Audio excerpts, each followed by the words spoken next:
Hi மக்களே, நீங்கள் பார்த்தீங்கன்னா பாப்பாவுடைய பர்த்டே. அந்த அம்மா பார்த்தீங்கன்னா என் பர்த்டேக்கு வந்து ஒரு சர்ப்ரைஸ் பண்ணாங்க. இப்போ நான் அந்த அம்மாவுக்கு ஒரு சர்ப்ரைஸ் பண்ண போகிறேன். அவங்க அப்பாவுக்கு ஃபோன் பண்ணி எங்கே இருக்கீங்கன்னு கேட்டால் ஷூட்டில் இருக்கேன் அப்படின்னு சொன்னார். சரி, நான் ஒரு லொக்கேஷன் சென்ட் பண்ணியிருக்காங்க வாங்க அப்படின்னு சொல்லியிருக்கேன்.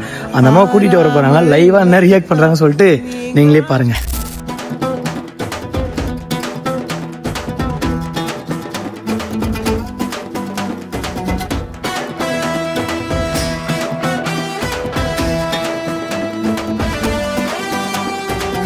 ரத்தத்தின் ரத்தமே என் இனியவுடன் பிறப்பே, சொந்தத்தின் சொந்தமே நான் இயங்கும் உயிர் துடிப்பே.